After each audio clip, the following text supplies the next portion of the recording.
14 अरब साल पहले न सितारे थे, न कहकशाएं, न जमीन, यहां तक कि वक्त भी मौजूद नहीं था। साइंस कहती है कि पूरी कायनात एक नुक्ते में बंद थी और कुरान बताता है कि सब कुछ एक बंद इकाई था। फिर उसे अलग कर दिया गया। फिर शुरू हुआ तख्लीक का सिलसिला। धुएं से सितारे बने, अंधेरे को 7 आसमानों में बांटा गया, फरिश्तों को इस फैलती हुई कायनात का इंतजाम सौंपा गया, आसमान को महफूज छत बनाया गया, जमीन को रहने लायक तैयार किया गया, और फिर कायनात के मालिक ने अर्श से इस पूरे निजाम को संभाल लिया। लेकिन सवाल यह है, अगर अल्लाह सब कुछ एक पल में बना सकता था तो फिर अरबों साल क्यों लगे? कुरान में बार बार कहा गया है, आसमान और जमीन 6 दिनों में बनाए गए, लेकिन ये हमारे 24 घंटे वाले दिन नहीं थे। अरबी में दिन का मतलब एक लंबा दौर भी होता है।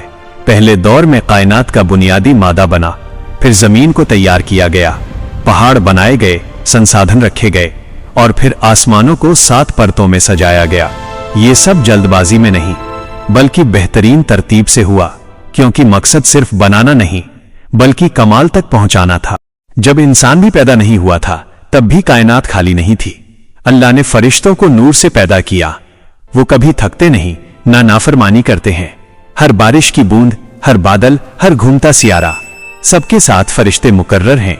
रसूल पाक ने फरमाया, आसमान में 4 उंगली जगह भी खाली नहीं जहां कोई फरिश्ता सजदे में ना हो। कायनात हमेशा आबाद रही है। आज हम दूरबीनों से अरबों नूरी साल दूर तक देखते हैं, लेकिन कुरान कहता है यह सब सिर्फ पहला आसमान है। इसके ऊपर 6 और आसमान हैं, और 7वें आसमान के ऊपर सिदरतुल मुंतहा है, और वहां है बैतुल मामूर, जहां रोज 70,000 फरिश्ते इबादत करते हैं, और जो एक बार जाता है उसकी फिर कभी बारी नहीं आती। हमारी जमीन इस विशाल कायनात में एक कण से भी छोटी है।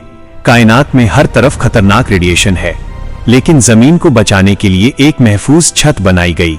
आज साइंस उसे ओजोन लेयर और मैग्नेटोस्फीयर कहती है। फिर लोहा आसमान से उतारा गया ताकि जमीन मजबूत हो सके, और जब सब तैयार हो गया, आसमान, जमीन, जन्नत, जहन्नुम, तब वो लम्हा आया जिसका जिक्र कुरान में बार बार आता है। रहमान अर्श पर कायम हुआ। स्टेज तैयार थी, लेकिन अब भी एक चीज बाकी थी, जमीन पर खलीफा का आना। जब आसमान सज चुके थे, जमीन बिछ चुकी थी और फरिश्ते अपने काम में मशगूल थे, तब अल्लाह ने फरिश्तों से फरमाया, मैं जमीन में एक खलीफा बनाने वाला हूं।